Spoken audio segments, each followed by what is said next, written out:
स्वागत है दोस्तों आज के सेशन में आप सबका।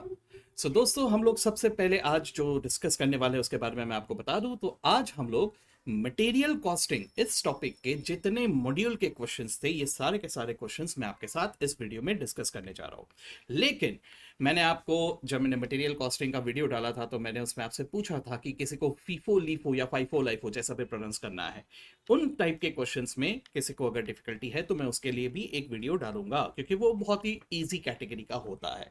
तो एज सच मुझे उसका कुछ ऐसा डिमांड दिखा नहीं है, इसलिए मैं फीफो लीफो वाले क्वेश्चंस यहाँ पर भी अवॉइड कर रहा हूँ। लेकिन साथ ही साथ ये भी आपको बता देता हूँ कि अगर फीफो लीफो वाले क्वेश्चंस अगर आप चाहेंगे तो आप प्लीज कमेंट बॉक्स में मुझे बता दीजिए, फिर इन दैट केस मैं वो भी आप लोगों के साथ डिस्कस कर लूंगा। तो मैं यहाँ पे इस वीडियो में जो फोकस करने जा रहा हूँ ये है ईओक्यू के क्वेश्चंस और इन्वेंट्री लेवल के क्वेश्चंस। तो ये सारे के सारे क्वेश्चंस जो एग्जाम में भी काफी आते हैं और मॉड्यूल के सारे क्वेश्चंस हम लोग डिस्कस कर लेंगे, ठीक है। चलिए, तो without wasting any time let's come to question number 1। मैं सजेस्ट आप सबको यही करूंगा कि आप लोग एकदम इफेक्टिवली अगर इसका फायदा उठाना चाहते हो तो take a register right now. अगर मॉड्यूल आपके पास है तो बहुत बढ़िया, नहीं है तो स्क्रीन पे आपको मैं मॉड्यूल शेयर कर रहा हूं। एक कैलकुलेटर ले लो और इमीडिएटली इसको आप लोग सॉल्व करना शुरू कर देना, ठीक है। चलिए लेट्स गो। सबसे पहला क्वेश्चन जो मुझे दिखाई दे रहा है that is calculate the economic order quantity for the following information also state the number of orders to be placed in a year. आराम से एक एक करके। सबसे पहले मुझे क्या पूछा है इन्होंने, ईओक्यू कैसे कैलकुलेट किया जाता है। 2 into annual purchase, annual requirement, annual demand जो भी बोलना है, multiplied by ordering cost per order divided by carrying cost per unit per annum. सबसे पहले तो फॉर्मूला अच्छे से दिमाग में याद होना चाहिए। सबसे पहले 2 भूलना मत, इनटू एनुअल रिक्वायरमेंट, मंथली नहीं, क्वार्टरली नहीं। इस बात पे सबसे पहले आपको ध्यान देना है क्योंकि यहां क्वेश्चन में हमें घुमाने की कोशिश की जा सकती है। Instead of annual may be they will give us monthly या क्वार्टरली, सो टेक एनुअल, ठीक है। तीसरी बात, आपको लेना है ऑर्डरिंग कॉस्ट पर ऑर्डर। जिस बात पे मुझे ध्यान देना वो क्या है, पर ऑर्डर। एक ऑर्डर प्लेस करने के लिए मुझे कितना ऑर्डरिंग कॉस्ट लगता है, राइट। चौथा, डिवाइडेड बाय मुझे क्या लेना है, carrying cost per unit per annum. Pupa pupa याद रखना है ना, per unit per annum. Okay, तो ये कैसा है सर, पर यूनिट कैसे निकालूंगा मैं। पर यूनिट आपको एक यूनिट का कॉस्ट निकालना है। अब वो क्वेश्चन टू क्वेश्चन वेरी करता है जो मुझे देखना पड़ेगा, ठीक है। जैसे मान के चलो इन्वेंट्री कॉस्ट अक्सर मुझे परसेंटेज में दिया रहता है। अगर परसेंटेज में दिया है तो मैं उस परसेंटेज को किस पे अप्लाई करूंगा सर, मैं उसे अप्लाई करूंगा परचेस कॉस्ट पर यूनिट पे, तभी तो मुझे पर यूनिट कॉस्ट मिलेगा ना। ओके, सो एक बात याद रखना कि जब भी आप यूनिट्स कैरी करते हो तो आपका purchase cost gets blocked there. जितने में भी आपने गुड्स को खरीदा है वो अमाउंट गेट्स ब्लॉक्ड देयर। जैसे एक यूनिट आप 100 रुपए में खरीद रहे हो और ऐसे आपने मान के चलो 1000 यूनिट्स खरीद लिए, तो 1000 इंटू 100 रुपए आपके इन्वेंट्री में ब्लॉक हो गए and hence you are losing the opportunity to earn interest on that 1 lakh. Getting me, that is the carrying cost. तो जब भी ये परसेंटेज में दिया हुआ रहेगा आप देखोगे कि what is the purchase cost per unit और उसका परसेंटेज कैलकुलेट करना है, ठीक है। और इंटरेस्ट रेट भी ध्यान रखना। अगर जैसे मैंने मान के चलो 1% पर मंथ बोला है तो उसको 12% पर एनम में कन्वर्ट करना है, ये ध्यान रखना है, ठीक है। अब देखते हैं क्वेश्चन टू क्वेश्चन हम लोग को दिखता हुआ चलेगा। Let's go for it. तो सबसे पहले मैं यहां पे देखता हूं consumption of material per annum. बल्ले बल्ले, मुझे ऑलरेडी ये पर एनम दे दिया है। एक्सेलेंट, गुड फॉर मी, है ना।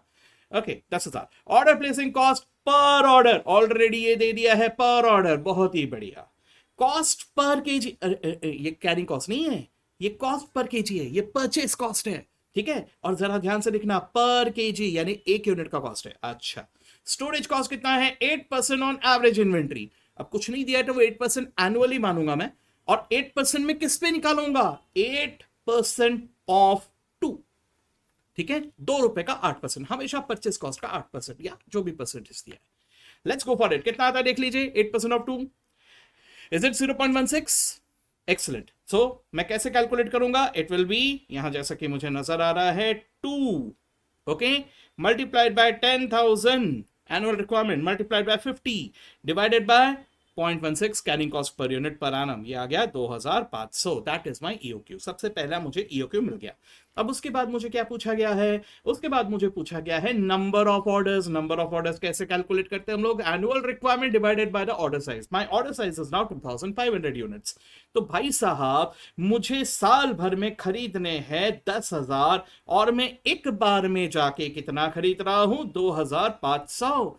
तो भैया मुझे कितनी बार दुकान में जाना पड़ेगा?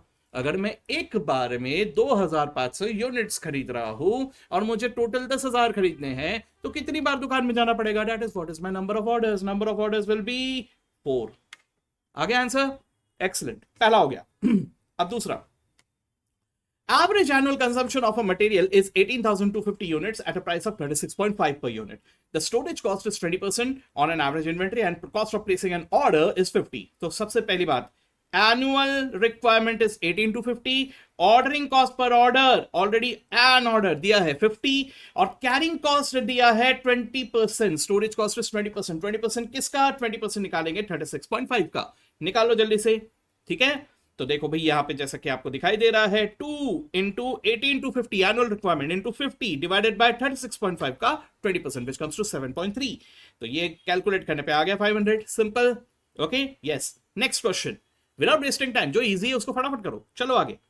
The components A and B are used as follows. अब लेवल्स का क्वेश्चन है, आराम से।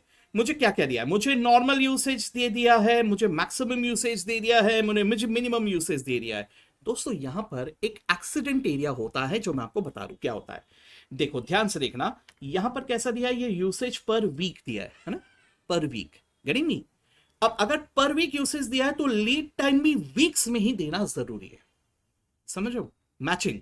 अब मान के चलो मुझे यहां पर यूसेज डेज में दिए रहते, एक दिन का यूसेज दिया रहता, इन दैट केस लीड टाइम यानी डिलीवरी टाइम भी मुझे डेज में देना जरूरी है। ओके इस बात पे हमें ध्यान देना है कि ये दोनों सेम टर्म्स में हो, बिल्कुल मैचिंग हो। अगर ये नहीं हुआ तो पहले उसे मैचिंग लेवल में लाना होगा और उसके बाद आगे बढ़ना होगा। ठीक है, इस बात का ध्यान रखना। वैसे ज्यादातर क्वेश्चन में वो मैचिंग ही मिलेगा, 99% क्वेश्चन में आपको मैचिंग ही मिलेगा। 1% चांस, बोल नहीं सकते ना, इंस्टीट्यूट अगर खुन्नस मोड में रहा तो कुछ भी कर सकता है। गेटिंग मी? चलो देखते हैं। तो मुझे नॉर्मल, मैक्सिमम, मिनिमम तीनों यूसेज दे दिए, बहुत बढ़िया। रीऑर्डर क्वांटिटी ए प्रोडक्ट का दिया है 2400 यूनिट्स और बी प्रोडक्ट का दिया है 3600 यूनिट्स। रीऑर्डर क्वांटिटी यानी जब मैं इन्हें खरीदने जाऊंगा कितने यूनिट्स खरीदूंगा वो मुझे वहां पर दिया हुआ है। रीऑर्डर पीरियड दिया 4 से 6। सर यहां तो नॉर्मल नहीं दिया। नॉर्मल नहीं दिया तो क्या हुआ? कोई बात नहीं, एवरेज निकाल लो, उसी को नॉर्मल मान लो। तो 4 + 6 divided by 2, as simple as that, 5। ठीक है, तो यहां पे नॉर्मल यूसेज क्या नॉर्मल रीऑर्डर पीरियड क्या मान लूंगा? 5। ठीक है, इसी तरह से बी का 2 to 4, तो बताइए नॉर्मल रीऑर्डर पीरियड क्या होगा? बिल्कुल सही जवाब, 3। ठीक है, ओके, एक्सेलेंट। दोस्तों एक बार ना एग्जाम में एक बार ऐसा क्वेश्चन आया था जिसको लेके सब कंफ्यूज हो गए बेचारे। ठीक है, मैं आपसे शेयर करता हूं ये बात को। जैसे मान के चलो मैं आपको यहां पर आप जैसा देख रहे हो कि ये नॉर्मल यूसेज आपको क्वेश्चन में दिया हुआ है। अब ये जो नॉर्मल यूसेज दिया हुआ है, अगर आप चाहो तो ये maximum plus minimum divided by 2 करके अगर देखो, 450 + 150 डिवाइडेड बाय 2 एवरेज कैलकुलेट अगर करो तो 300 ही आ रहा है ना? यस। अब क्वेश्चन एक बार एग्जाम में ऐसा आया कि वहां पर अगर maximum plus minimum divided by 2 करो ना तो दैट इज समथिंग एल्स, और आपको क्वेश्चन में नॉर्मल यूसेज भी दिया हुआ है ऐसा। ठीक है, जैसे मान लो मैं यहां पे आपको बोल देता कि नॉर्मल यूसेज है 320 और आप एवरेज निकालने जा रहे हो तो आ रहा है 300, तो सर अब मैं कौन सा पकड़ू? 300 पकड़ू कि 320 पकड़ू? आप समझे मैं क्या कह रहा हूं? अगर मैं मैक्सिमम और मिनिमम का एवरेज निकालू तो वो कुछ और आ रहा है और क्वेश्चन में जो नॉर्मल दिया हुआ है वो कुछ और है। तो अब स्टूडेंट कंफ्यूज कि सर अब मैं क्या करूं? ठीक है, so please understand, average calculate करना is the last resource. What do you mean by that? अगर मुझे क्वेश्चन में नॉर्मल दिया तो बिना दिमाग लगाए take it as it is. अगर मुझे नॉर्मल यूसेज दिया है या नॉर्मल डिलीवरी टाइम दिया है तो बिना सोचे समझे एज इट इज उसे उठा लूंगा मैं। समझे बात को? भले ही वो एवरेज से मैच हो या ना हो। Okay, I will always take the normal usage as given in the question. लेकिन अगर क्वेश्चन में नॉर्मल यूसेज इज मिसिंग तो फिर मेरे पास और कोई उपाय नहीं है, मुझे एवरेज आउट करना पड़ेगा, और जो एवरेज आ रहा है उसी को अज्यूम करना पड़ेगा एज द नॉर्मल यूसेज। ये बात ध्यान में रखना। अब इधर ऐसा कुछ है नहीं, जस्ट एक शेयर किया आपके साथ। ओके, चलिए तो अब क्या क्या निकालना है, reorder level, minimum level, maximum level, average level, एक एक करके निकालते हैं।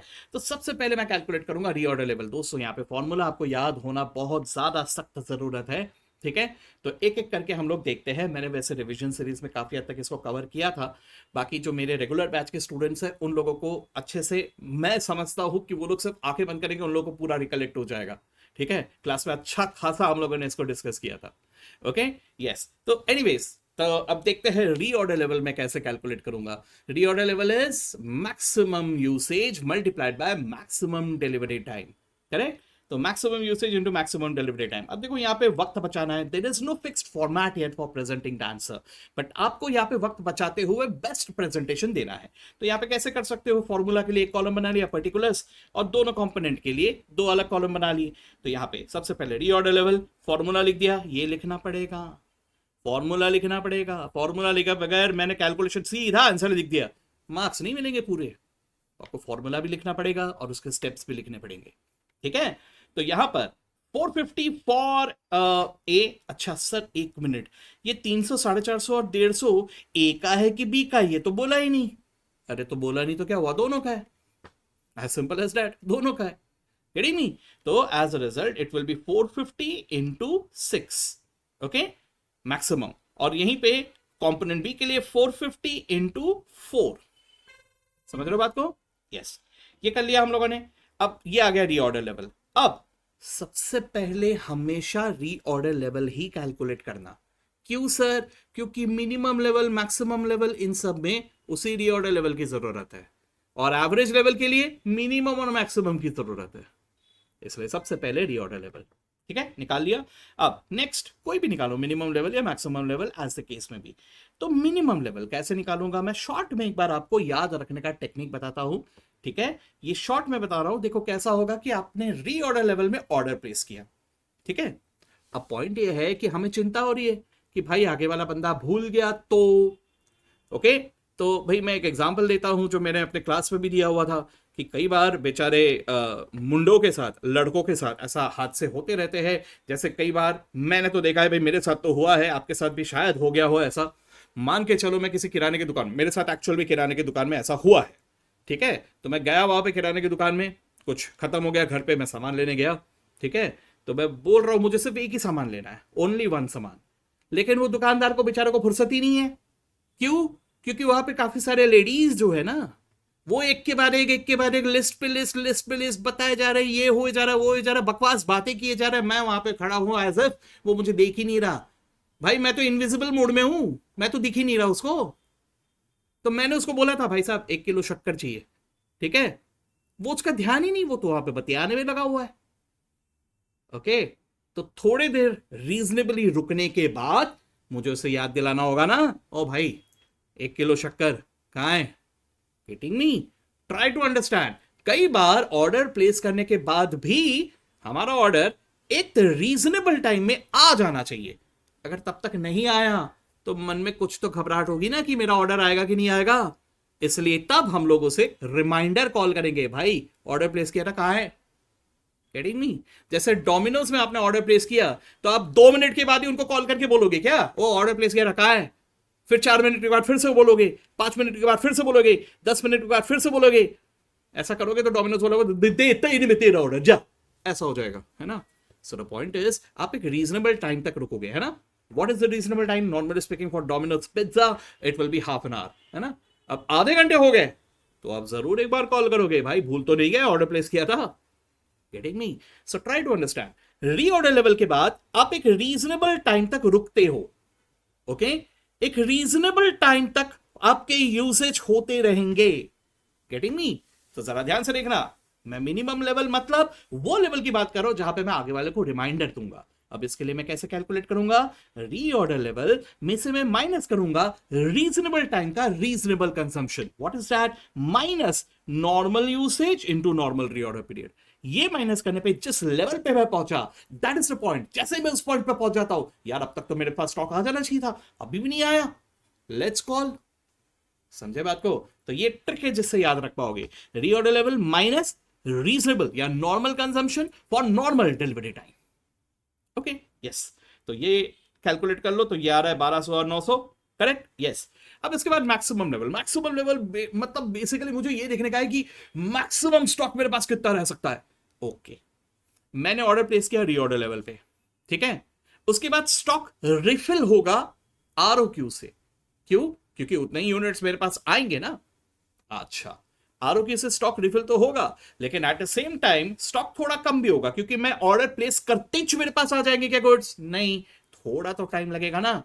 तो मैं ये देखूंगा कि अर्लीस्ट स्टॉक रिफिल कब होगा, क्योंकि जितना देर से स्टॉक रिफिल होगा ना, उतना ऊपर नहीं पहुंचेगा वो। Try to understand. मेरा रीऑर्डर क्वांटिटी है 5000 यूनिट्स, मान लो मैं 5000 यूनिट्स खरीद रहा हूं, तो ये मैंने यहां पे ऑर्डर प्लेस किया। अब वो नीचे आ रहा है, नीचे आ रहा है, नीचे आ रहा है, नीचे आ रहा है। अगर बहुत नीचे चला गया तो 5000 क्वांटिटी इधर कहीं तो भी आएगा। अब थोड़ा ऊपर यहां स्टॉक रिफिल हो गया तो 5000 क्वांटिटी यहां कहीं तो भी आएगा। वो स्टॉक अगर और जल्दी रिफिल हो गया तो वो 5000 क्वांटिटी यहां कहीं तो भी आएगा। इमेजिन कर पा रहे हो क्या हो रहा है? मुझे हाईएस्ट पीक देखना है, हाईएस्ट लेवल देखना है, तो इसलिए मैं ये देखूंगा कि वो स्टॉक रिफिल अर्लीस्ट कब हो रहा है। तो दैट इज द रीजन मैं यहां क्या कर रहा हूं, रीऑर्डर लेवल में से आरओक्यू तो प्लस कर रहा हूं, लेकिन माइनस क्या कर रहा हूं, minimum requirement, I mean minimum reorder period का मिनिमम यूसेज। जो मिनिमम रीऑर्डर पीरियड है उस पर अगर मिनिमम यूसेज हुआ होता तो स्टॉक अर्लीस्ट जब रिफिल होता, कितने से रिफिल होता, आरओक्यू से रिफिल होता, तो वो कितना होता। अब इसको समझने के लिए ना मैं सिर्फ एक चीज कहूंगा, आप ऐसा कर लेना। आरओएल मैंने अपने लेक्चर में यही कहा था, और मेरे स्टूडेंट्स को भी मैंने यही कहा है, आप लोग पहले इसमें से माइनस करना minimum usage into minimum reorder period, ठीक है, और फिर ऐड करना आरओक्यू। तो ये सीक्वेंस में आपको प्रॉपर याद रहेगा। रीऑर्डर लेवल के बाद आपको अर्लीस्ट पॉइंट देखना है जब स्टॉक रिफिल होगा, और कितने से होगा, आरओक्यू से होगा। तो this is the maximum level, ठीक है। कैसे कैलकुलेट करोगे, 2700 यहां प्लस आरओक्यू पहले कर दिया, अपन बाद में करो तो भी आंसर सेम आएगा, माइनस मिनिमम मिनिमम। ओके, तो ये आ गया 4500, सेम विद कंपोनेंट बी, ठीक है। तो ये हो गया मैक्सिमम लेवल। उसके बाद एवरेज लेवल। एवरेज लेवल में आप दोनों फॉर्मूले लगा सकते हो, डोंट वरी अबाउट दैट, दोनों चलेंगे। तो यहां पर mostly universal formula is maximum plus minimum upon 2, तो वही करके हमारे यहां दो आंसर आ गए, राइट। चलिए, बहुत बढ़िया। इलस्ट्रेशन 4 में आ जाओ। इलस्ट्रेशन 4 इन्वेंट्री टर्नओवर रेशियो का है, मैं इसे स्किप कर रहा हूं। अगर किसी को चाहिए होगा तो प्लीज आप मुझे कमेंट बॉक्स में बताइए, I will be more than happy to cover that up also, ठीक है। चलिए, अब इसके बाद इन्होंने फीफो लीफो वाले शुरू कर दिए, लेकिन हाँ कुछ देर बाद वापस उनको ईओक्यू वगैरह में आ गए, तो मैं ये फीफो लीफो वालों को इग्नोर कर रहा हूं, ठीक है। मैं फिर से एक बार कह रहा हूं दोस्तों, if you want then I will definitely make a video on this also, but please tell me on the comment box that do you want it, do you need it. If it is easy for you then no need, if it is not easy for you then please tell me, फिर मैं cover up कर लूंगा इसे भी, ठीक है। चलिए, तो मैं अभी आगे बढ़ रहा हूं। इसके बहुत सारे क्वेश्चंस दिए हुए, this is very time consuming, आराम से बैठ के उसको एक बार ट्राई करके देखना। तो I am jumping over to illustration number 12, ठीक है। अब इलस्ट्रेशन नंबर 12 में क्या हो रहा है, मुझे नॉर्मल यूसेज दे दिया है, बहुत बढ़िया। रीऑर्डर क्वांटिटी दे दिया है, ए और बी दोनों के, मैक्सिमम यूसेज दे दिया, मिनिमम यूसेज दे दिया, बहुत बढ़िया, ठीक है। उसके अलावा रीऑर्डर पीरियड भी दे दिया, 4 to 6, 2 to 4। Can I say this question is exactly similar to what we have just solved, ठीक है। तो फिर से मुझे क्या करना है, रीऑर्डर लेवल निकालना है। रीऑर्डर लेवल पहले कैसे निकालूंगा, maximum usage into maximum delivery time. चलिए, बिना सॉल्यूशन देखे, ए का मैक्सिमम यूसेज कितना है, 75, और मैक्सिमम डिलीवरी टाइम कितना है, 6, तो 75 into 6, ठीक है। Immediately tell me what will be for B. For B what is the reorder level, बताइए। Yes, what is the maximum usage, 75 again, multiplied by 4, हो गया, ओके। अब मिनिमम लेवल। मिनिमम लेवल में क्या हो रहा है, रीऑर्डर लेवल माइनस रीजनेबल, मतलब एवरेज या normal usage into normal delivery time, ठीक है। तो रीऑर्डर लेवल हमने अभी अभी कैलकुलेट किया, उसमें से मैं माइनस करूंगा ए के लिए 50 into 5, ठीक है, और बी के लिए जो भी रीऑर्डर लेवल था उसमें से माइनस करूंगा 50 into 3, आ गया, okay. Maximum level. Maximum level के लिए क्या करूंगा, reorder level minus minimum usage into minimum delivery time. Minimum usage A का है 25 इंटू 4, रीऑर्डर लेवल में से पहले 25 इंटू 4 माइनस कर दिया और फिर प्लस करूंगा मैं reorder quantity 300। Same with B, ठीक है। Last average level maximum plus minimum divided by 2। कर पाओगे इसे? बेसिक क्वेश्चन है एकदम। अगर ऐसे क्वेश्चन हम लोग को आ जाए तो बल्ले बल्ले। Okay, next question. Anil limited buys its annual requirement of 36,000 units in 6 installments। अच्छा, मतलब एनुअल रिक्वायरमेंट तो वैसे 36,000 है, ये इन्हें 6 इंस्टॉलमेंट्स में खरीद रहे हैं। कोई बता सकता है मुझे फिर कितने एक बार में खरीद रहे हैं? ये दुकान में एक बार में जाके कितना खरीद रहे हैं? अगर 6 इंस्टॉलमेंट्स में ये खरीद रहे हैं 36,000 यूनिट्स, यानी एक बार में जाके ये खरीद रहे हैं 6,000 यूनिट्स, राइट? अच्छा, बहुत बढ़िया। नाउ ईच यूनिट कॉस्ट 1 रुपए, चॉकलेट है शायद, 1 रुपए का है, ठीक है। एंड ऑर्डरिंग कॉस्ट इज 25 रुपए। अरे बाप रे, ठीक है। वैसे तो यूनिट 1 रुपए में खरीद रहे, लेकिन ऑर्डर प्लेसिंग कॉस्ट है 25 रुपए। लेकिन ध्यान से भाई, वो एक यूनिट के लिए नहीं, वो एक ऑर्डर के लिए, वो ध्यान रखना। Okay, the inventory carrying cost is estimated at 20% of the unit value to 20% of 1 रुपए, यानी 0.2, ठीक है। Find the total amount, annual cost of the existing inventory policy. How much money can be saved by using EOQ? So दोस्तों याद रखना, EOQ में आपका overall cost will be minimum, सबसे कम, ठीक है। आप EOQ छोड़ के अगर किसी और पॉलिसी में जाते हो तो पैसे ज्यादा ही खर्च होंगे। तो वही वो बोल रहे हैं कि भाई साहब ये तो अभी 6,000 खरीद रहे हैं सीधा, EOQ कुछ सोच ही नहीं रहे। तो ये उनके एग्जिस्टिंग पॉलिसी से कितना खर्चा होगा, और अगर हम EOQ में शिफ्ट हो जाए तो कितना खर्चा होगा और कितना पैसा बचा सकते हैं, ये हमसे पूछा जा रहा है। तो चलिए, तो पहले तो हम कैलकुलेट कर लेंगे EOQ। कैसे निकालूंगा? 2 इंटू एनुअल रिक्वायरमेंट कितना है 36,000, इंटू ऑर्डरिंग कॉस्ट कितना है 25, डिवाइडेड बाय कैरिंग कॉस्ट कितना है 0.2, 20% ऑफ 1, है ना। तो ये आ रहा है 3,000 यूनिट्स। तो EOQ विल्सन भाई साहब कह रहे हैं कि एक बार में हमने खरीदने चाहिए 3,000 यूनिट्स, और कंपनी क्या कर रहा है 6,000 यूनिट्स खरीद रहा है। तो अब क्या करना होगा, हमें एक टेबल बनाना होगा जिसमें इन दोनों का खर्चों का डिफरेंस मुझे दिखाना है। नाउ दोस्तों ध्यान से सुनो मेरी बात को। In this question, is there any information about trade discount, कि मैं 6,000 यूनिट्स इसलिए खरीद रहा हूं क्योंकि मुझे ट्रेड डिस्काउंट मिल रहा है? ऐसा कोई भी इंफॉर्मेशन दिख रहा है क्या आपको? नो, ऐसा कुछ भी नहीं है, ठीक है। तो अगर ऐसा कुछ भी नहीं है तो एक बात याद रखना, आप कुछ भी देख लो, आपका annual purchase cost will always be constant, same रहने वाला है, ठीक है। तो आप ऐसे क्वेश्चंस में अगर एनुअल परचेस कॉस्ट कैलकुलेट भी ना करो ना, कोई फर्क नहीं पड़ता, यहां पे सिर्फ ऑर्डरिंग और कैरिंग कॉस्ट के बेसिस पे आपका डिसीजन आ जाएगा, ठीक है। चलो, तो फिलहाल यहां पे देखते हैं, इन्होंने एनुअल परचेस कॉस्ट भी कैलकुलेट किया, लेकिन वो सेम आ रहा है। जरा ध्यान से देखना, इधर क्या हो रहा है, इधर भी 36,000 साल भर में खरीद रहे 1 रुपए में, और इधर भी 36,000 1 ही रुपए में खरीद रहे, यानी कितना हुआ 36,000। अब यहां पे कुछ बच्चे कंफ्यूज हो जाते हैं, सर एक मिनट सर, हम एग्जिस्टिंग पॉलिसी से तो 6,000 ही खरीद रहे हैं और EOQ से तो 3,000 खरीद रहा है, तो आप 36,000 क्यों लिया? भाई साहब, मैं एक परचेस का कॉस्ट नहीं निकाल रहा हूं, मैं एनुअल परचेस कॉस्ट निकाल रहा हूं। आप एक एक बार में 6,000 करके खरीदो, या 3,000 करके खरीदो, या 1,000 करके खरीदो, या 100 करके खरीदो, या 10,000 करके खरीदो, या एक करके खरीदो, साल भर में कितना खरीदोगे? 36,000 ही खरीदोगे ना। तो मुझे साल भर के 36,000 यूनिट्स का कॉस्ट चाहिए, वो डिस्काउंट तो है नहीं, यानी कितने भी खरीदो मुझे 1 ही रुपए में मिल रहा है। तो मैंने दोनों के केस में कैलकुलेट कर लिया 36,000। अब जरा आराम से, अगर मैं एक बार में अच्छा चलो, मैं 6 इंस्टॉलमेंट्स में खरीद रहा हूं, 6 इंस्टॉलमेंट्स में खरीद रहा हूं, तो इसका सीधा सीधा मतलब क्या हो गया कि मैं 6 ऑर्डर प्लेस कर रहा हूं, कहना से सो। तो भैया अगर एग्जिस्टिंग पॉलिसी की बात करूं तो मेरा ऑर्डरिंग कॉस्ट होगा 6 बार ऑर्डर प्लेस करने के 25 रुपए के हिसाब से 150 रुपया, करेक्ट। और वहीं पे अगर मैं EOQ की बात करूं तो EOQ 3,000 था, है ना। तो मुझे अगर 36,000 यूनिट्स खरीद रहे हैं और एक बार में मैं 3,000 जा रहा हूं, दुकान में जाके मैं एक बार में 3,000 खरीद रहा हूं, तो मुझे कितनी बार दुकान में ऑर्डर प्लेस करना होगा? 3,000 3,000 3,000 3,000 3,000, ऐसे 36,000 खरीदना है, कितनी बार प्लेस करना होगा? कहने से 36,000 डिवाइडेड बाय 3 आया कितना? 12, 12 ऑर्डर प्लेस करने पड़ेंगे, तो 12 बार 25 रुपए खर्च होंगे, यानी कितना खर्च हो जाएगा? 300 रुपए।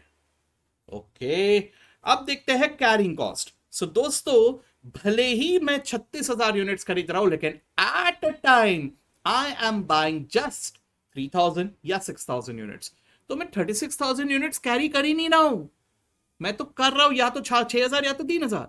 सो एग्जिस्टिंग पॉलिसी के मुताबिक अगर जाओ तो 6,000 यूनिट्स, लेकिन ये 6,000 यूनिट्स भी मेरे पास कांस्टेंट नहीं है क्योंकि मैं इन्हें धीरे धीरे धीरे धीरे कंज्यूम करता जा रहा हूं, तो I will take the average of it, तो 6,000 डिवाइडेड बाय 2 है ना, सो इट विल बी 3,000, कैसे निकाला, 6,000 divided by 2, that is 3,000 multiplied by the carrying cost was 0.2, देख लो ये कितना आ रहा है, 600 रुपए, ठीक है। और यहां क्या होगा, यहां पे होगा 3,000 डिवाइडेड बाय 2 इंटू 0.2, कितना आ गया, 300 रुपए।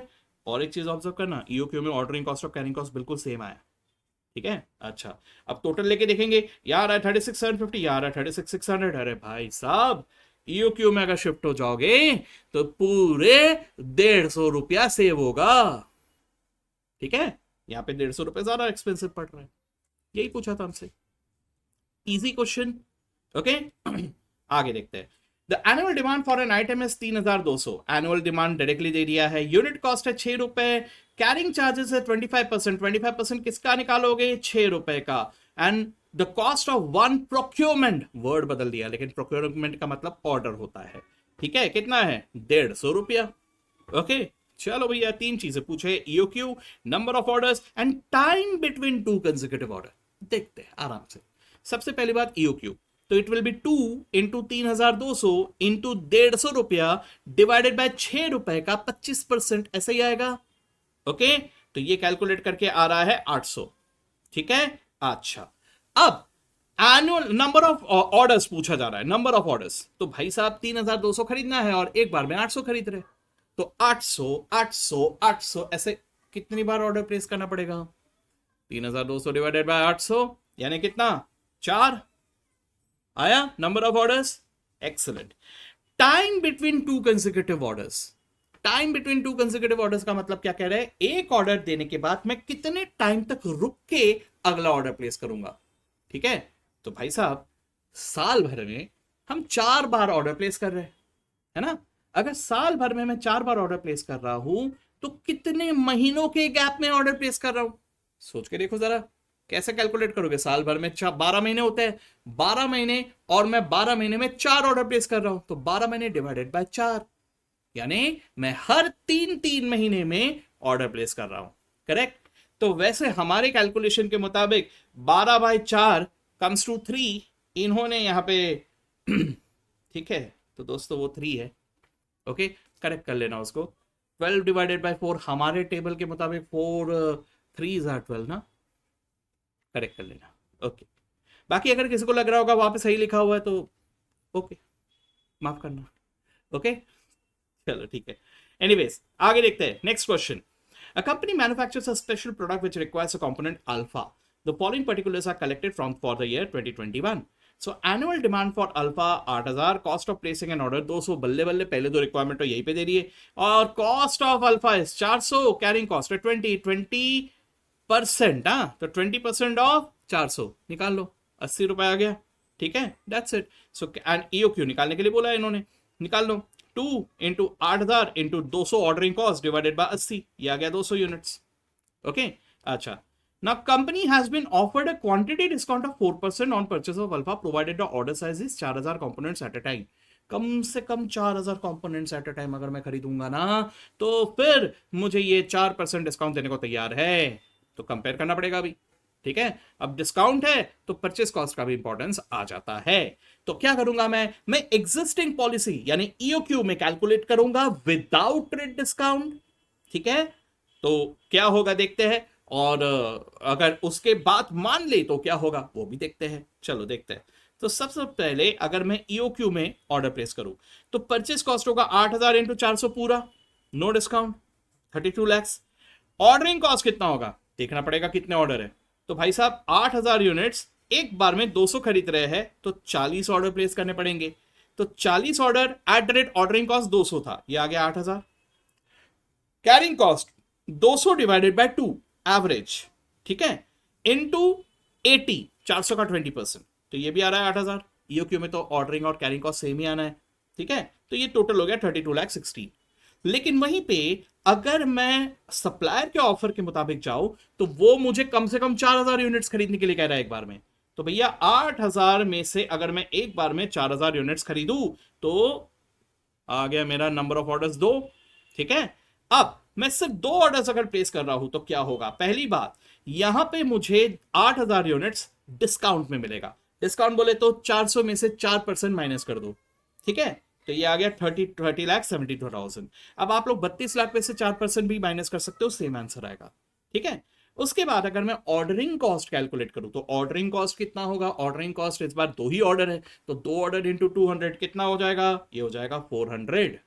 ठीक है, अच्छा। अब यहीं पे कैरिंग कॉस्ट अगर मैं कैलकुलेट कर रहा हूं तो ये कैसे कैलकुलेट करूंगा?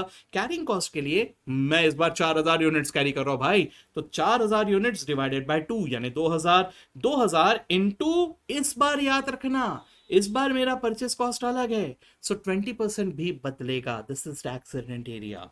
ठीक है, देखो भैया, मैं अब तक तो 400 में खरीद रहा था, अगर मुझे 4% डिस्काउंट मिल रहा है यानी मुझे 16 रुपए का डिस्काउंट मिल रहा है, यानी ये मुझे पड़ रहा है 384 पे। ठीक है, तो एज अ रिजल्ट अगर मुझे 20% निकालना है carrying cost, it will B 20% of 384। ये कितना आता है? 384 इंटू 20%,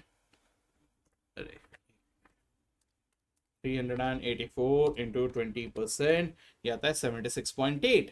तो यहां एवरेज है 2,000 इंटू 76.8, ये आएगा मेरा आंसर। 2,000 इंटू 76.8 आ गया इतना ही, 153,600। अरे बाप रे बाप, क्या देख रहे हो आप? कैरिंग कॉस्ट कुछ ज्यादा ही बढ़ गया, राइट? तो भाई साहब यहाँ कैरिंग कॉस्ट इतना ज्यादा होगा कि ये टोटल हो गया 32,26,000। ट्रेड डिस्काउंट वगैरह भले ही था, उसकी वजह से पैसे बचे, लेकिन कैरिंग कॉस्ट कुछ ज्यादा ही बढ़ गया। So in spite of the fact that he is offering me 4% discount, फिर भी मुझे ईओक्यू ही सस्ता पड़ रहा है। तो मैं सप्लायर को बोलूंगा, राम राम भाई, मेरे को माफ करो, आपका डिस्काउंट मुझे नहीं पुरा रहा है, मेरा ईओक्यू ही ज्यादा अच्छा है। ओके, चलो ये भी हुआ। अब हमें कभी कभी इस तरह का क्वेश्चन भी पूछा जाता है, इलस्ट्रेशन 16 जैसा। अब ये क्या है? ये थोड़ा जंबो क्वेश्चन है।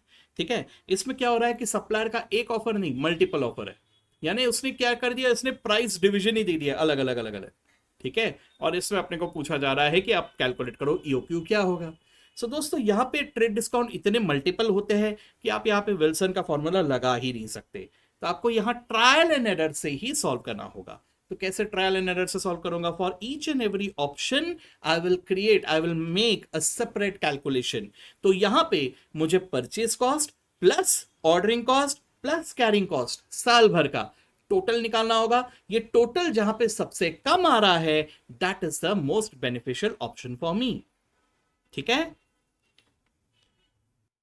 अब इसमें एक मतलब एक अजम्पशन है, एक स्टैंडर्ड अजम्पशन है जो मैं आपको बताता हूं क्या है अजम्पशन। ठीक है, फिलहाल देखो यहां पे आपको कितने ऑप्शंस दिए हुए हैं। आपको कहा गया है कि अगर आप 250 से कम यूनिट्स परचेस करते हो तो फिर आपको 6 रुपए का प्राइस पे करना पड़ेगा पर टन। वहीं पे अगर आप 250 से लेकर 800 यूनिट्स के बीच में कुछ खरीदते हो तो फिर आपको 10 पैसे का डिस्काउंट मिलेगा पर टन, यानी 5.9 का प्राइस आपको पे करना पड़ेगा। वहीं अगर आप 800 से लेकर 2,000 के बीच में कुछ ऑर्डर प्लेस करते हो, उतने यूनिट्स एक बार में खरीदते हो, तो 5.8 का रेट। 2,000 यूनिट्स कम से कम लेकिन 4,000 तक तो 5.7 का रेट, और अगर 4,000 उसके ऊपर मतलब 4,000 के नीचे तक है तो 5.7, 4,000 या उससे ऊपर है तो 5.6 का रेट। 10 पैसे से रेट्स को कम करते जा रहा है।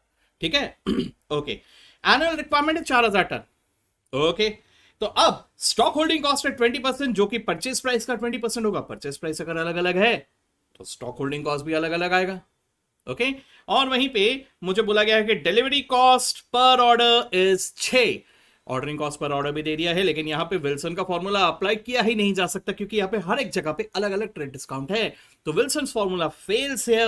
यहां मुझे ट्रायल एंड एरर बेसिस में हर एक ऑप्शन का टोटल कॉस्ट निकालना है। The option with lowest cost is my answer. ठीक है, तो देखो यहां पे कैसा हो रहा है, मैं हर एक ऑप्शन के लिए एक एक कॉलम बना रहा हूं। ठीक है, अब देखो यहां पे अजम्पशन क्या है। देखो पहला वाला जो चॉइस है लेस देन 250, दैट इज 0 से लेके 250 से कम यानी 249 तक। अगर इसमें मैं पकड़ना चाहूँ तो कोई भी यूनिट्स आप ले लेना, 100, 150, 200, ऐसा कुछ लेना जिससे कैलकुलेशन में आपको इजी पड़े। तो यहाँ पे मॉड्यूल में इन्होंने 200 पकड़ा हुआ है, आप ऑल्टरनेटिवली 100 भी पकड़ सकते हो, 50 भी पकड़ सकते हो, आपकी मर्जी, कोई भी ले लो, ठीक है। लेकिन उसके बाद के जो रेंज दिया है उस रेंज में मिनिमम वाला ही पकड़ना है, दैट्स इट, ठीक है। इसके पीछे लॉजिक सिंपल सा है कि भाई मुझे जो ऑफर 250 यूनिट्स खरीदने पे मिल रहा है, उस ऑफर को पाने के लिए मैं 250 से ज्यादा यूनिट्स क्यों खरीदूं। सोचो यार, कभी आप मॉल में गए, आपको बोलते हैं सर 4,000 की शॉपिंग करेंगे ना, आपका 3,800 का बिल हुआ है, अगर आप 4,000 की शॉपिंग मिले करेंगे तो आपको ये सो एंड सो गिफ्ट मिलेगा। तो आपका 3,800 का बिल हुआ था, आप क्या 10,000 की शॉपिंग करोगे अभी? नहीं ना, 4,000 की शॉपिंग करोगे ना। अगर 4,000 में मेरे को वो ऑफर मिल रहा है तो मैं 10,000 की शॉपिंग क्यों करूं, unless and until it is needed, ठीक है। यस, तो आप हमेशा मिनिमम वाला पकड़ना। तो देखो 250 टू 800 के बीच में अगर लेना है तो 250 लेना। इसी तरह से 800 टू 2000 क्या लेना, 800, 2000 टू 4000, 2000, गेटिंग मी, मिनिमम। तो देखो यहाँ पे 250 लिया, यहाँ पे 800 लिया, यहाँ पे 2000 लिया, यहाँ पे 4000 लिया, मिनिमम, ठीक है। ओके, अब एक एक करके मुझे कैलकुलेट करना है। तो देखो दोस्तों, मेरा एनुअल डिमांड तो हर एक केस में इतना ही है, ओके। अब मेरे नंबर ऑफ ऑर्डर्स कितने हो जाएंगे, देखो 4,000, अगर मैं एक बार में 200 खरीदता हूं तो मेरे नंबर ऑफ ऑर्डर्स हो जाएंगे 20। 4,000 एक बार में 250 खरीदता हूं, नंबर ऑफ ऑर्डर्स हो जाएंगे 16। कैसे निकाल रहा हूं, 4,000 डिवाइडेड बाय 200 या 4,000 डिवाइडेड बाय 250। इसी तरह से 4,000 divided by 800 5, 4,000 divided by 2,000 2, 4,000 divided by 4,000, only one order, number of orders आ गए। ये ऑर्डरिंग कॉस्ट कैलकुलेशन के काम में आएगा। तो देखो दोस्तों, मैं एक काम करता हूं, ऑर्डरिंग कॉस्ट अभी कभी देख लेता हूं, ये रहा ऑर्डरिंग कॉस्ट, ठीक है। तो ऑर्डरिंग कॉस्ट कितना होगा, number of orders into the ordering cost. Ordering cost कितना है, 6 रुपए, 6 रुपए ना। तो आप सीधा सीधा number of orders into 6 calculate करते हो। चलो देखो कैलकुलेटर पे, ऑल ऑफ यू, 20 इंटू 6 आ रहा है 120। उसी तरह से 16 into 6 96, 5 into 6 30, 2 into 6 12 and 1 into 6 6 रुपए, ओके। यस, बढ़िया। अब मैं अगर देखने जाऊं तो प्राइस पर टन यहां 6 रुपए, यहां 5.9, यहां 5.8, यहां 5.7, यहां 5.6, अलग अलग रेट है, ठीक है। अब मैं कैलकुलेट कर लेता हूं annual purchase cost. Annual purchase cost कैसे निकालूंगा, सीधा जंप करके यहां आ जाओ, annual purchase cost. Annual purchase cost कहना है कि मैं साल भर में जितने यूनिट्स खरीद रहा हूं multiplied by the purchase price. तो साल भर में मैं खरीद रहा हूं 4,000 मल्टीप्लाइड बाय 6, इधर कितना हो गया, 24,000। इसी तरह से 4,000 मल्टीप्लाइड बाय इधर 5.9 है ना, ये आ गया 23,600। इसी तरह से 4,000 इंटू 5.8, ये आ गया 23,200। प्लीज अंडरस्टैंड, आपको ऐसा फिलहाल लगेगा कि सर मैंने तो इतने यूनिट्स नहीं खरीदे। तो दोस्तों, मैं साल भर का अमाउंट निकाल रहा हूं। आप भले ही एक यूनिट क्यों ना खरीदो, साल भर में तो 4,000 खरीदोगे, है कि नहीं। तो मैं साल भर के 4,000 यूनिट्स का कीमत निकाल रहा हूं, एनुअल परचेज कॉस्ट, राइट। तो ये आ गया, हर एक का निकाल लिया इसी तरह से हमने, ओके। अगर आप ध्यान से देखोगे ना तो वो एपी में आ रहा है शॉर्टकट, ओके। अच्छा, नेक्स्ट, अब मुझे कैरिंग कॉस्ट निकालना है। कैरिंग कॉस्ट कैसे निकालूंगा भाई, इसमें मुझे देखना पड़ेगा कि कितने यूनिट्स मैंने खरीदे, क्योंकि कैरी उतने ही करूंगा ना जितने खरीदे, करेक्ट। तो भैया यहां पर 200, 250, 800, 2,000, 4,000, इस पे ध्यान देना है। तो देखो अभी पहले केस में मैं कितना कैरी कर रहा हूं, 200 डिवाइडेड बाय 2, एवरेज 100, ठीक है, मल्टीप्लाइड बाय कैरिंग कॉस्ट हम लोगों को कहा गया है 20%। 20% किसका, ऑफ द परचेस प्राइस। तो in the first case purchase price है 6, तो 6 का 20% 1.2, गेटिंग मी। तो कितना आएगा यहाँ पे कैरिंग कॉस्ट, यहाँ पे कैरिंग कॉस्ट आएगा, देखो यहाँ पे लिखा ही है नंबर 4 इंटू 3 इंटू 6, ठीक है। तो एवरेज इन्वेंट्री यहाँ पे निकाल के रखा है उन्होंने, इंटू 3 यानी प्राइस पर turn, into rate of interest 20%। तो ये कैलकुलेट करने पे यहां आ रहा है 120। अब सेकेंड वाले केस में क्या होगा, आपको देखना होगा 20% of 5.9, okay, into average of 250 यानी 125, ठीक है।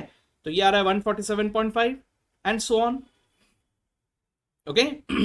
समझ में आया कैसे किया। चलो एक और बताता हूं मैं। थर्ड केस में मैंने 800 यूनिट्स खरीदे, तो एवरेज कितना है 800 बाई 2, 400, ठीक है। 400 इंटू प्राइस पर टर्न है 5.8, 5.8 का 20%, ओके। तो इस तरह से कैलकुलेट करके जो भी आ रहा है, आया ये। तो ये सब का टोटल हम लोगों ने निकाल लिया। ये सब का टोटल निकालने के बाद मुझे सबसे लोएस्ट कॉस्ट मुझे कहां नजर आ रहा है, सबसे लोएस्ट कॉस्ट मुझे यहां नजर आ रहा है। तो ये कितने यूनिट्स है? 800। तो हमने कितने खरीदने चाहिए एक बार में? 800 यूनिट्स। ठीक है, ऐसे क्वेश्चन आए तो सीधा 10 मार्क के लिए आ सकते हैं। 10 मतलब डिपेंड्स, मे बी 7 मार्क का आएगा। 10 मार्क का तो बोल भी सकते हैं, अभी देखते हैं कितने मार्क्स का आता है, गारंटी से नहीं बोल सकते, लेकिन ठीक है, एक थोड़ा अच्छा खासा मार्क्स से कैरी करेगा। ठीक है, यस। अब इसके बाद अगला क्वेश्चन बिल्कुल हूबहू ऐसा ही है। मैं चाहता हूं कि इसको आप लोग खुद अरे नहीं नहीं नहीं नहीं, सॉरी सॉरी सॉरी, मैं भूल गया, सॉरी, माय मिस्टेक। अगला क्वेश्चन अलग है। ठीक है, 17 खतरा। ओके, तो घबराओ मत, उतना टेंशन मत लो। ये ईओक्यू का नहीं है एक्चुअली, ये कुछ और है। देखो यहाँ पे क्या पूछा है, total cost of material purchased and unit cost of material purchased. In short ये एक तरह का कॉस्ट शीट है, लेकिन फिनिश गुड्स का नहीं, रॉ मटेरियल का। ठीक है, चलो अब कैसे कैलकुलेट करूंगा। देखो यहाँ पे हम लोग एक यूनिट कॉस्ट के लिए कॉलम बना रहे हैं, एक टोटल कॉस्ट के लिए कॉलम बना रहे हैं, तो एक एक करके हम लोग को यहाँ पे कैलकुलेशन करते हुए चलना है। देखो सबसे पहले क्वेश्चन को ध्यान से देखना, क्योंकि ऐसे क्वेश्चंस अक्सर हमें डरा देते हैं, तो डरने का नहीं, सामना करो। क्या दिया हुआ है, पर्टिकुलर्स रिलेटिंग टू 1200 kgs, कितना 1200 kgs of a certain raw material purchase, यानी हम कितना रॉ मटेरियल खरीद रहे हैं, 1200 kg खरीद रहे हैं। ठीक है, by a company during June were as follows. अब हमें कोटेशन दे दिया है सप्लाई ने कोटेशन क्या दिया था कि अगर आप 1000 से कम खरीदते हो तो 22 पर केजी, 1000 से 1500 के बीच में खरीदते हो तो 20 पर केजी, और अगर 1500 से 2000 के बीच में खरीदते हो तो 18 पर केजी। हम कितना खरीद रहे हैं, फर्स्ट सेंटेंस में दिया है, हम कितना खरीद रहे हैं, 1200, है ना। तो क्या रेट पे मिला होगा हमें, 20 के रेट पे। तो सबसे पहली बात, बिल अमाउंट क्या हो गया, 1200 इंटू 20। क्लियर। चल, तो सबसे पहले मैं यहां लिख देता हूं बेसिक प्राइस 20 के रेट पे, 1200 इंटू 20, 24,000। यहां तक हो गया। अब स्टेप बाय स्टेप, भैया इसमें मुझे वो ट्रेड डिस्काउंट और दे रहा है 20%। बल्ले बल्ले, तो इसमें से सबसे पहले मैं माइनस कर दूंगा 20%। तो 20% माइनस कर दिया, 20 रुपए का 20% आता है 4 रुपए, ये हुआ पर यूनिट। और टोटल 24,000 का 20% होता है 4,800, ये हो गया टोटल, माइनस करके ये हो गया पर यूनिट रेट 16, और यहां आ गया इन टोटल 19,200।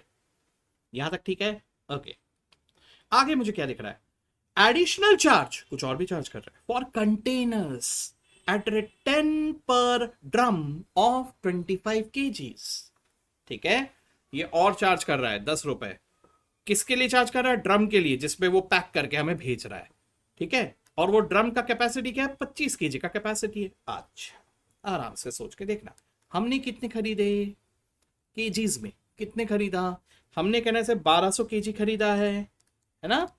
1200 केजी में अगर एक ड्रम 25 केजी कैपेसिटी रखता है, तो मैंने ऐसे कितने ड्रम्स मेरे पास आए होंगे, कैसे निकालूंगा भैया, टोटल 1200 केजी, एक ड्रम में 25 केजी, तो कितने ड्रम लगे, कहना है 1200 डिवाइडेड बाय 25, करेक्ट। तो मुझे 48 ड्रम्स लगे होंगे। अब 48 ड्रम्स के लिए वो कितना चार्ज कर रहा है हमसे, 8 रुपए प्रति drum, sorry sorry sorry sorry 10 रुपए प्रति ड्रम, यानी 48 इंटू 10 कितना लगा मुझे, 480। तो ड्रम चार्जेस 480। ठीक है, और पर यूनिट अगर निकालना हो तो आप सीधा सीधा 480 को डिवाइडेड बाय 1200 कर दो, आंसर आ गया आपका 0.4। यानी अब तक कितना हो गया, 16.4 पर यूनिट, एंड टोटल है 19,680। ठीक है, अच्छा जी। उसके आगे मुझे क्या बोला है, उसके आगे बोल रहे हैं कि क्रेडिट अलाउ किया जा रहा है on return of the containers. तो रिटर्न जब करेंगे तब का तब देखेंगे, अभी छोड़ो। ठीक है, आगे देखते हैं, जीएसटी ऐड करने बोला है। जीएसटी कैसा बोला है, 12% on raw material and 5% on drums. तो रिटर्न रिटर्न बात की बात है, पहले तो ये कैलकुलेट कर लो यार। तो देखो यहाँ पे 16 रुपए पे 12% एंड 0.4 पे 5%, समझ रहे हो। अगर नहीं समझा तो टोटल में देखना, 19,200 पे 12% ये मटेरियल का कॉस्ट है, और 480 जो कि ड्रम का कॉस्ट था, इसका 5%, ये हो गया जीएसटी। ठीक है, जीएसटी जोड़ के इतना आ गया। ओके, आगे क्या दिया है, लाइन से जा रहे हैं हम लोग, एक एक चीजें जोड़ते हुए चल रहे हैं, बस क्रेडिट अलाउड फॉर कंटेनर्स बाद में देखेंगे। फिर टोटल फ्रेट पेड, अच्छा ये फ्रेट पे आ गए। तो भाई साहब यहां मुझे कहना है कि इनवॉइस वैल्यू मिल गया, बिल अमाउंट तो यहां पे मिल गया, अभी फ्रेट आ गया ना, freight is something else. Okay, तो टोटल मेरा इनवॉइस प्राइस जो है ये आ गया 18.34 एंड 22,008। ठीक है, अब क्या बोला गया है, मुझे बोला गया कि freight also paid by the purchaser. ये बिल छोड़ के कुछ और है, परचेजर हम है, हमने ये भी पे किया है, तो ये इनवर्ड कॉस्ट का हिस्सा हो गया, तो इसे भी जोड़ेंगे अभी लेकिन अलग से। सो 240 कितना लग रहा है, 240 ना, हाँ टोटल फ्रेट पे 240। अच्छा इन्होंने फ्रेट को बाद में ऐड किया, पहले इंश्योरेंस ऐड कर लिया, ठीक है कोई बात नहीं। तो 240 हमें फ्रेट ऐड करना है, पहले करो या बाद में करो, करना है ऐड। उसके बाद इंश्योरेंस है 2.5% on the net invoice value. अभी अभी हमने इनवॉइस वैल्यू निकाला था, उसका 2.5% निकाल लो। 22,008 का 2.5% जो कि आता है 550.2, और इसी तरह से 18.34 का 2.5% जो कि आता है 0.4585। अब ये 240 को डिवाइडेड बाय 1200 करोगे तो आता है 0.2, है ना। तो ये आ गया मेरा पर यूनिट, ये आ गया टोटल। ओके यहां तक आ गया। और क्या दिया है, उसके बाद बोला है स्टोर्स ओवरहेड्स, ठीक है चलो ठीक है भाई। तो स्टोर्स ओवरहेड्स और ये क्रेडिट अलाउड, अब इन दोनों को साथ में करो, अलग अलग पहले क्रेडिट अलाउ कर दो फिर स्टोर्स को ऐड करो, या पहले स्टोर्स को ऐड करो फिर क्रेडिट अलाउड करो, फर्क नहीं पड़ता, बात एक ही है, ठीक है। तो मुझे कितना ऐड करना है, 5% on total purchase cost of the material. Total purchase cost of the material ये हम लोगों को अभी अच्छा नहीं, एक मिनट, स्टोर्स ओवरहेड्स ऐसा नहीं होगा, है ना। स्टोर्स ओवरहेड अगर 5% निकालने बोला है of the total purchase cost, तो मुझे इफेक्टिव परचेस कॉस्ट पहले निकालना पड़ेगा। तो अब मुझे पहले ड्रम का रिटर्न का माइनस करना होगा, क्योंकि दोस्तों एक बात सोच के बताना, अगर आपने 1000 रुपए में कुछ खरीदा और आपको उसमें ना 100 रुपए का कैशबैक मिला, तो खर्चा अल्टीमेटली आपका कितना पड़ा बताइए जरा, 900 पड़ा ना। कैसे निकाला, कैशबैक माइनस करके। तो यहाँ पे भी ऐसे ही कुछ हो रहा है, यहाँ पे ड्रम्स के लिए खर्चा जरूर हुआ लेकिन आपको क्रेडिट भी मिल रहा है ना, वापस मिल रहा है ना, तो वो माइनस करने के बाद ही आपको पता चलेगा what is the net cost, ठीक है। तो यहां से मैं माइनस कर दूंगा, कितने ड्रम्स थे, 48 ड्रम्स थे, तो 48 ड्रम्स इंटू 8 माइनस करेंगे अपन, यानी 384 माइनस कर देंगे। इधर 0.32 कैसे निकाला, 384 डिवाइडेड बाय 1200 कर दो ना, आ जाएगा आंसर। ओके ये पर यूनिट, ये टोटल आ गया। अब इस टोटल का 5% है स्टोर्स ओवरहेड्स, या 18.6785 का 5% है स्टोर्स ओवरहेड्स, ऐड कर दो, ये आ गया answer. This was not difficult लेकिन लुक्स डिफिकल्ट, प्रैक्टिस करोगे तो बराबर आएगा। ओके चलो बहुत बढ़िया।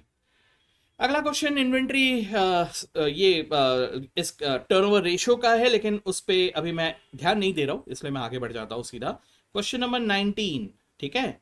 19 में डेंजर लेवल अलग से आ गया है, बाकी सब तो सेम है, बस डेंजर लेवल अलग से आ गया है, ठीक है चलो देखते हैं। तो रीऑर्डर लेवल निकालना है, मैक्सिमम लेवल निकालना है, मिनिमम लेवल निकालना है, डेंजर लेवल निकालना है।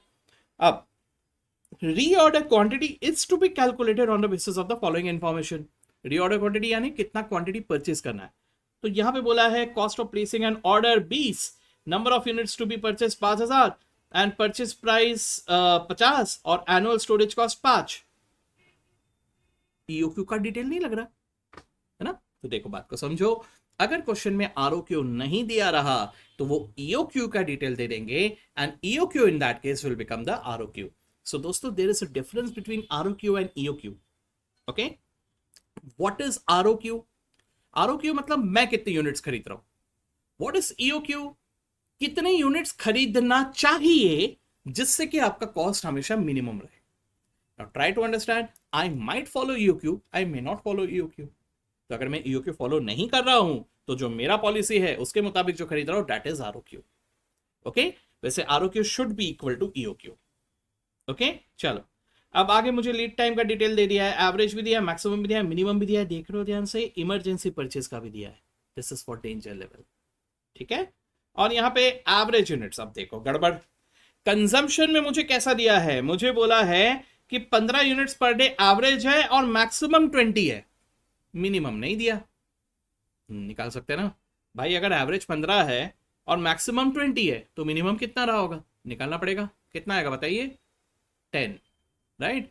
10 होगा तभी तो 10 + 20/2 15 आएगा ना, ठीक है। लेकिन ये कैलकुलेशन आपको शो करना पड़ेगा। तो पहले तो एनुअल ईओक्यू निकालना पड़ेगा, कैसे निकालेंगे, 2 into annual requirement 5000 into ordering cost 20 divided by carrying cost 5 whole under root, आ गया आंसर आपका 200 यूनिट, ठीक है। ओके अब एक एक करके, reorder level, maximum usage into maximum delivery time, maximum usage है 20 इंटू मैक्सिमम डिलीवरी टाइम 6, सो 20 इंटू 6 120, देखो फिर से ध्यान से देखना, ये भी डेज में, ये भी डेज में है, वो मैच होना चाहिए, बस उतना ध्यान देना। ठीक है, चलो ये आ गया। मैक्सिमम लेवल के बाद, सॉरी रीऑर्डर लेवल के बाद मैक्सिमम लेवल। मैक्सिमम लेवल कैसे निकालोगे? रीऑर्डर लेवल यानी कि 120, नहीं 120 नहीं, कितना है, सॉरी मैंने 6 ले लिया है, 15, हाँ 20 × 15 जो कि आ रहा है 300, सॉरी, ठीक है, हाँ जी। तो मैक्सिमम लेवल के लिए कितना होगा? Reorder level minus minimum usage, minimum usage is 6 into minimum delivery time जो कि आ रहा है 10, तो 6 × 10 इज 60, तो 300 में से 60 माइनस कर दो, और ये प्लस हो जाएगा कितना? आरओक्यू, कितने से ऊपर जाएगा? आरओक्यू से, आरओक्यू आपने अभी भी निकाला, ईओक्यू 200, तो ये आ गया 440, ठीक है, ओके। अब minimum level, minimum level is reorder level minus reasonable, reasonable बोले तो एवरेज, तो माइनस क्या करूंगा? Average usage into average delivery time, average usage है 15, एवरेज डिलीवरी टाइम है 10, तो ये माइनस कर दो, ये आ गया minimum level. Last but not least is danger level. It is the average usage multiplied by lead time for emergency purchase. So average usage कितना है आपका? 15. In absence of information यही फॉर्मूला सबसे कॉमन है, ठीक है, वैसे मैंने बहुत सारे फॉर्मूले बताए थे आपको, ये सबसे कॉमन फॉर्मूला है। तो average is 15, 15 into 4 emergency purchase का लीड टाइम, तो 60 units, that is danger level, ठीक है, सिंपल, ओके। लास्ट क्वेश्चन में आ रहे हैं हम लोग। ये लास्ट वाला जो क्वेश्चन है ये थोड़ा सा अलग है भाई, यहां ना डिफरेंस इन ओपिनियन है, पहले ही बता दे रहा हूं, डिफरेंस इन ओपिनियन। आप अगर अलग अलग किताबों में उठा के रिसर्च करोगे तो आपको सेम क्वेश्चन का अलग अलग किताब में अलग अलग सॉल्यूशन मिल जाएगा। अब है तो है, जो है सो है, हम क्या करें सर? आप मॉड्यूल का टेक्निक फॉलो करो, ठीक है। चलो देखो यहाँ पे क्या दिया है आपको। सबसे पहले बोला है एवरेज मंथली मार्केट डिमांड है 2000 ट्यूब्स, ठीक है, मंथली है, तो एनुअल कितना होना चाहिए? 24,000, ओके, अच्छा, ठीक है सर। ऑर्डरिंग कॉस्ट है 100, इन्वेंट्री कैरिंग कॉस्ट है 20% पर आना, ठीक है। पहले लाइन को एक बार पढ़ लेते हैं अपन। Mrs Tubes Limited are manufacturers of picture tubes for TV, है ना, तो ये पिक्चर ट्यूब्स बना रहे हैं, ओके। कैन आई से कि पिक्चर ट्यूब इनके लिए फिनिश गुड हो गया? समझ रहे बात को? ये टीवी नहीं बना रहे, ये पिक्चर ट्यूब बना रहे, ये पिक्चर ट्यूब बना के इसे बेच रहे, तो पिक्चर ट्यूब इनके लिए हो गया फिनिश गुड। और इस पिक्चर ट्यूब को बनाने के लिए उन्हें कुछ ना कुछ रॉ मटेरियल लगता होगा, वो रॉ मटेरियल ये परचेज करते होंगे, getting me? So try to understand. हम यहां पे पिक्चर ट्यूब का ईओक्यू कैलकुलेट नहीं कर रहे हैं, हम क्या कैलकुलेट कर रहे हैं? हम कैलकुलेट कर रहे हैं पिक्चर ट्यूब के लिए लगने वाले रॉ मटेरियल का ईओक्यू। समझ लो बात को? तो ये ध्यान में रखना। देखो एनीवेज, तो ऑर्डरिंग कॉस्ट है 100 रुपए पर ऑर्डर, वो रॉ मटेरियल जब खरीदेंगे तो मुझे 100 रुपए पर ऑर्डर का ऑर्डरिंग कॉस्ट देना पड़ेगा। इन्वेंट्री कैरिंग कॉस्ट है 20% per annum of the cost, cost कितना है? 500, ठीक है, 500 का 20% निकाल लेंगे। अब नॉर्मल यूसेज दिया है, मिनिमम यूसेज दिया है, मैक्सिमम यूसेज दिया है, लीड टाइम भी दे दिया है, एवरेज निकाल लेंगे अपन 6 + 8 / 2 दैट इज 7, ठीक है। अब सबसे पहले ईओक्यू निकालना है, ओके। ईओक्यू के लिए मुझे एनुअल रिक्वायरमेंट चाहिए, कितना होगा एनुअल रिक्वायरमेंट? 24,000 आ रहा है दिमाग में? आप सही भी हो और गलत भी हो, मतलब कुछ ऑथर्स के मुताबिक यस इट इज 24,000, ओके। तो 24,000 लेके अगर कैलकुलेट करोगे जा सकते हो आगे, लेकिन यहां ध्यान देना, यहां लिखा है मार्केट डिमांड, मार्केट में फिनिश गुड्स जा रहा है ना, तो इसका मतलब ये उन्होंने मार्केट का डिमांड दिया है, यानी फिनिश गुड्स का डिमांड दिया है, रॉ मटेरियल का नहीं। और मैं परचेज का डिसीजन लेने जा रहा हूं ईओक्यू में, यानी मुझे चाहिए डिटेल्स ऑफ रॉ मटेरियल, जो कि वहां पे दिया ही नहीं है। सर फिर कैसे करेंगे सर? तो इसका उपाय है कैसे? आपको यहां देखना होगा what is the normal usage, what is the normal usage? 100 per week, तो साल भर में 52 वीक्स होते हैं, है ना। सो ऑन एन एवरेज अगर मैं हर हफ्ते 100 का यूसेज रखता हूं, दैट इज माय नॉर्मल, तो इसका मतलब मेरा एनुअल रिक्वायरमेंट शुड बी 100 × 52, 100 प्रति वीक, यानी 52 वीक्स के 100 × 52, यानी कितना हो जाएगा? 5200। ये था tricky, this was the tricky step in this question, ठीक है, इसलिए मैंने उसे स्टार मार्क करके रखा है, देख के जाना एग्जाम के पहले, ठीक है। बाकी ऑर्डरिंग कॉस्ट 100, कैरिंग कॉस्ट 500 का 20% 100, सो इसके मुताबिक ये आ रहा है 102 ट्यूब्स, मतलब पॉइंट्स में आ रहा है, राउंड ऑफ कर दिया उसे। ठीक है, तो दोस्तों मैं अभी फिर से एक बार कह रहा हूं, कुछ ऑथर्स ने 24,000 एनुअल रिक्वायरमेंट लेके भी कैलकुलेट किया हुआ है, वो भी अपनी जगह एक तरफ से सही है, this is completely subject to assumptions. ठीक है, लेकिन आप वही करना जो मॉड्यूल कहता है, और कुछ मत करना। ठीक है, चलो ठीक है। तो अब क्या बोला इन्होंने, इन्होंने बोला है कि सप्लायर हमें 1500 यूनिट्स खरीदने की बात कर रहा है, क्या ऑफर दे रहा है, लेकिन उसमें 5% डिस्काउंट भी देने की बात कर रहा है। तो बल्ले बल्ले यार, कंपेयर करना पड़ेगा, तो कंपेयर करते हैं। तो ईओक्यू और सप्लायर का ऑफर, ईओक्यू अगर ऑर्डर हम लोग करते हैं यानी 102 ट्यूब, तो 5200 divided by 102, approximately 51 order place करने पड़ेंगे। और अगर 1500 ट्यूब एक बार में खरीदता हूं तो 5200 डिवाइडेड बाय 1500, ये 3 पॉइंट समथिंग आ रहा है वैसे तो, लेकिन 3 पॉइंट्स में तो ऑर्डर प्लेस नहीं कर सकते ना, मतलब तीसरे ऑर्डर के बाद अगर पॉइंट शुरू हो गया, मतलब चौथा ऑर्डर प्लेस करना ही पड़ेगा मुझे। तो इन एनी केस मुझे 4 ऑर्डर्स तो देने ही पड़ेंगे। समझ रहे हो बात को, उसे पॉइंट्स में मत रखना। ओके, चलो ठीक है। अब परचेज कॉस्ट कितना आएगा, यहाँ पे 5200 500 के रेट पे मिलेंगे, और यहाँ 5200 500 के रेट पे नहीं, 5% कम हो जाएगा, इसलिए वहां पे 500 का 95% लिया, ये आ गया। ठीक है, डिफरेंस।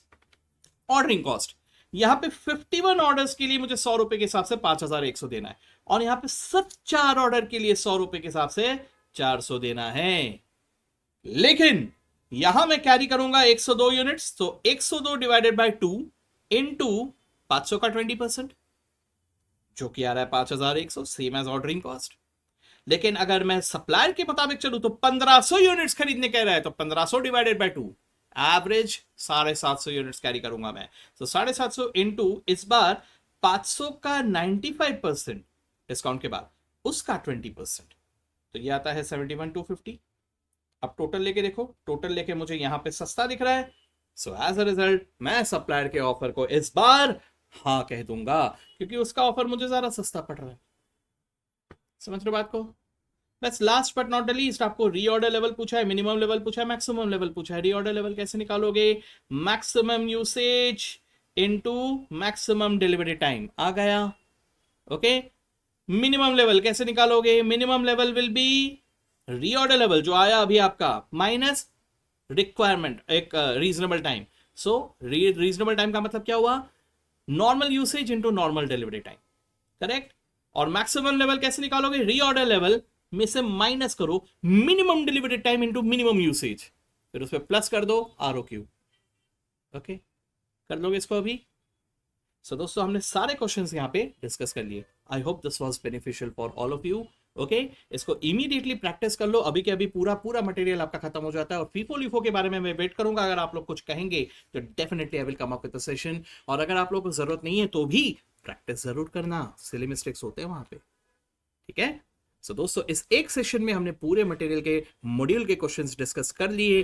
अप्रोक्सीमेटली मेरे ख्याल से 1 घंटे के आसपास ये हुआ है।